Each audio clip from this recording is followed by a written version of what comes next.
We're jumping straight into MicroStrategy today. Everyone is watching the price action, but the real story is the company's new role as the world's premier leveraged corporate Bitcoin treasury. Exactly. You're tuned into the Easy Money Show, where we make sense of the market's biggest moves. I'm glad you're with us. So glad to have you. And if you're with us, make sure you subscribe and hit that like button. It really helps us out. It's a complete transformation. You can't even really think of them as an enterprise software company first anymore. Not at all. You look at the stock chart, you see this insane volatility. It's been down, what, 67% from previous highs? And that volatility is just a mirror. Yeah. It's reflecting the fact that the primary driver of value is now, the aggressive accumulation of Bitcoin. So the software business is just an engine. It's the cash flow engine to support the main mission. Yeah. Which is why this is such a different kind of analysis. It's basically a quasi-ETF. What with a twist? A huge twist. It can use capital markets debt, equity to get leveraged exposure to Bitcoin, something a pure spot ETF just can't do. Which means the old metrics. They're almost irrelevant. Forget traditional PE ratios, forget GAAP earnings. The one metric you really need to follow is the amount of Bitcoin held per diluted share. Some call it the BTC yield. Okay, so let's get into this high-stakes strategy. We've got to look at both sides, the huge advantages and the very real risks. Let's start with the bull case. Why is this still seen as the best way to play Bitcoin upside? It really comes down to three things: scale, a first-mover moat, and some very clever financial engineering. Let's start with scale. The numbers are just staggering. They really are. We're talking about over 673,000 Bitcoin. That's not just a big number. That's more than 3% of the total 21 million BTC that will ever exist. Wow. No other public company is even in the same universe. That alone creates a structural moat. They are the digital asset treasury. And they have no plans of slowing down. I was reading about this 4242 plan. Right, the 4242 plan. It's their long-term roadmap. The goal is to raise $84 billion in total capital. 84 billion. Yeah, split evenly. 42 billion in equity, 42 billion in debt. All to just keep scaling up their Bitcoin holdings. It's incredibly ambitious and shows their long-term conviction. Okay, that brings us to the financial engineering. The accretive flywheel. How does that work? How can they keep selling new shares to buy Bitcoin without just, diluting everyone to zero? It's a really elegant mechanism, but, and this is a huge but, it depends completely on the market giving them a premium valuation. A premium to what? A premium to their net asset value, their NAV. Yeah. So the value of the actual Bitcoin they hold. As long as the stock trades above that value, they can issue new shares. At that higher price. Exactly. They take that cash, they buy more Bitcoin at the current market price, and because they're essentially buying it for less than their stock is valued at, they increase the total Bitcoin per share for all the existing holders. So the pie gets bigger faster than the slices get smaller. That's a perfect way to put it. It's accretive buying. It actually compounds shareholder value. But that feels like defying gravity. That premium is everything. So what happens when the market gets spooked?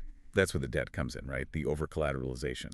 Yes, and that's why they've built what you could call a financial fortress.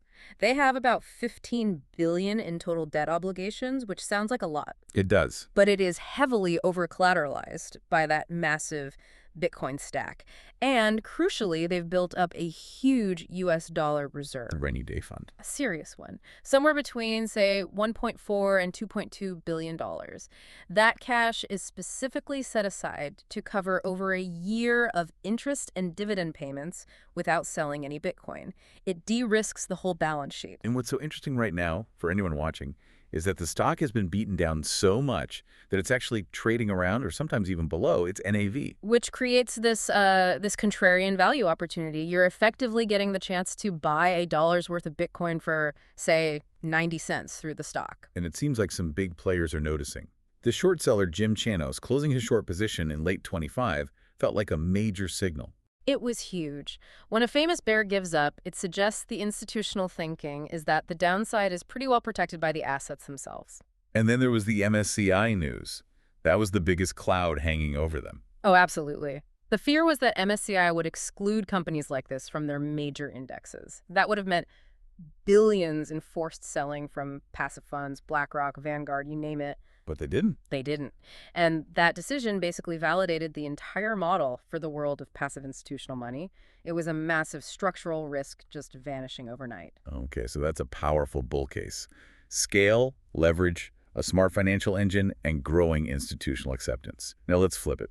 What's the bear case? The primary risk is, and always will be, simple. It's a high beta levered play on Bitcoin. It magnifies everything. It's both ways. Exactly. So a sharp, sustained drop in the price of Bitcoin is the killer, Yeah. especially if it breaks below their average cost basis, which is somewhere in that $66,000 to $75,000 range. If that floor breaks, sentiment could turn ugly fast. Very fast, and that's before we even get to the accounting headaches. Right, the new fair value accounting rules. Yeah. This creates some wild headlines. It really does.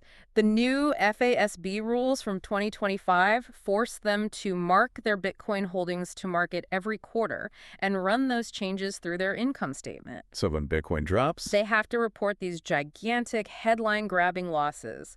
I mean, in Q4 of 2025, they reported something like a $17.44 billion unrealized loss. wait, 17.4 billion, and what's their actual software revenue? Maybe $500 million a year. So you see the problem. The paper loss from Bitcoin volatility just makes their income statement look completely nonsensical to a traditional investor. It's a non-cash loss, but that headline, that does damage. It absolutely fuels negative sentiment. And that brings us right back to the biggest risk for the whole strategy. And flywheel. The flywheel. It only works if the stock trades at a premium. If negative sentiment from those accounting losses or a Bitcoin bear market pushes the stock below its NAV for too long, they can't issue equity accretively anymore. And any new issuance just becomes purely dilutive. It stalls the whole growth story. And then you have the litigation risk. There are active class action lawsuits, like the one from Pomerantz, alleging the company basically understated the risks of the strategy. And they're using those huge reported losses as evidence. Exactly. They're saying, see, we told you it was too risky.